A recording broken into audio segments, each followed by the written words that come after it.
In this video, let's learn how to enable magnification option.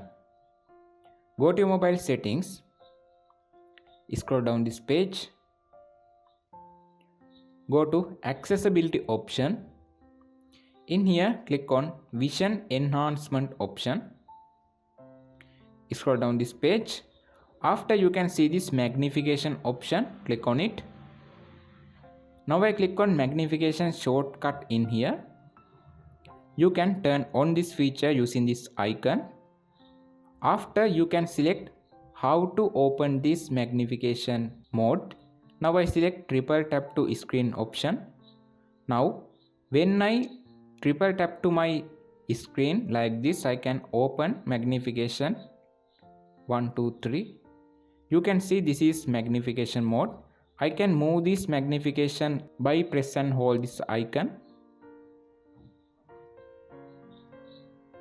We can zoom our screen using this magnification icon.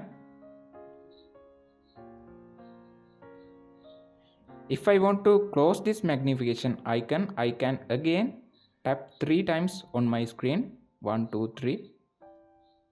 In this method, you can use magnification option. If you cannot read small words, you can use this magnification option to read them.